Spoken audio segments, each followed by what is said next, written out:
The hangar was alive with laughter. Mechanics, cadets, and a few pilots stood in a loose circle around the rusted old aircraft parked near the back. Its once black paint was now faded gray, its wings marked by scratches and scorch lines. The name, Ghosthawk, barely showed under layers of dust and grime. Who even flew this thing? Looks like it's from the last century, one of the young lieutenants chuckled, tapping the side with his boot. The hollow metal clang echoed. Another smirked, probably someone's museum project. Can't believe they parked it next to our Raptors. At the edge of the group, a woman in a worn flight jacket stood quietly, her hands tucked into her pockets. Her jacket had faded patches, no clear rank visible, just the hint of old insignia that none of them recognized. "Hey ma'am," one of the cadets called out mockingly. "You lose your aircraft somewhere, or you're here to clean this one." She didn't answer. Her eyes moved across the old jet, the dents, the burns, the faint scorch marks from missiles that once missed by inches. Her fingers brushed the name etched near the cockpit, as though touching an old memory. "She probably can't even fly," someone else added, and the laughter spread again. Then the air changed. A pair of boots echoed on the hangar floor, sharp, deliberate. Every soldier straightened instinctively as the base commander entered, his decorated uniform gleaming, his eyes sharp and calculating. He was followed by two officers who carried clipboards, whispering to each other as they walked. "What's the noise here?" the commander demanded, his voice cutting through the chatter. The laughter died immediately. One of the pilots stepped forward, half smiling. "Sir, just admiring this old wreck. Must have been dragged from some scrapyard." The commander's gaze turned to the aircraft. For a second, his expression froze. Then, slowly, he walked closer, his gloved hand brushing the dusty metal. His eyes traced the unique angular lines, the design of a stealth craft that wasn't supposed to exist anymore. He turned sharply toward the woman. "Where did you get this jet?" She met his gaze calmly. "I didn't get it," she said quietly. "I flew it." The entire hangar went silent. The commander blinked, as if he hadn't heard her correctly. Then his eyes widened, recognition dawning. "You're Captain Ren Harper," he whispered. The murmurs rippled through the crowd, the name alone carried weight.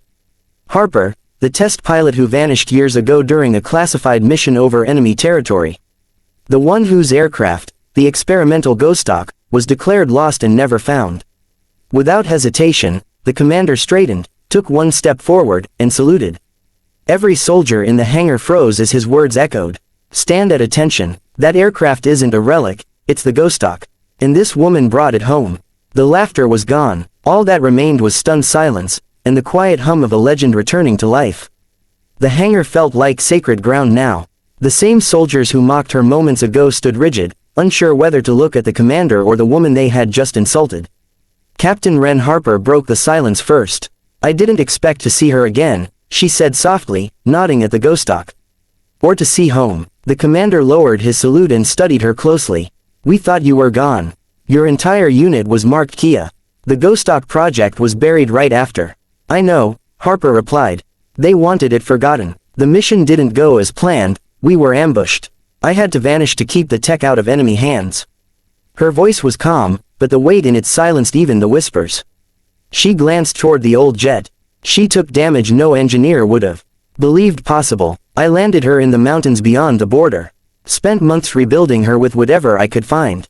Years, surviving." One of the cadets, the same one who had mocked her, swallowed hard. You rebuilt a stealth jet by yourself." Harper gave a faint, humorless smile. "Not exactly by myself. The Ghosthawk's AI never died. She kept me alive more than once." That sent a chill through the hangar. The commander's expression changed, from disbelief to deep respect. "You mean the prototype combat AI, Raven?" Harper nodded. "She's still operational, and she's waiting for her next mission." A low hum suddenly filled the hangar. Lights along the Ghosthawk's wings flickered to life, one by one.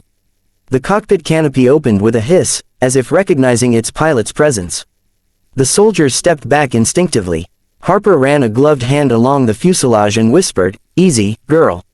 The commander's aides looked at each other nervously. "Sir, that system was decommissioned. If it's active, it's classified," the commander cut them off. "And it's standing right in front of us." He turned back to Harper. "You realize what this means? That jet was a decade ahead of its time. You just changed the course of every stealth program in development." Harper's eyes hardened. "I didn't come back for recognition. I came back because someone's trying to restart the same project, for the wrong reasons. And they already have the blueprints. The commander's jaw tightened. Who? Harper looked past him, toward the hangar doors. You'll find out soon enough. They'll come for me, and for her. For a long moment, no one spoke. Then, with quiet authority, the commander turned to his men. Guard this hangar. No one touches that jet without Captain Harper's permission.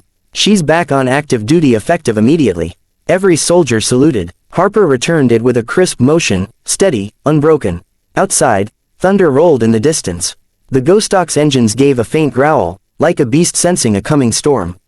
The legend had returned, and war was following her home.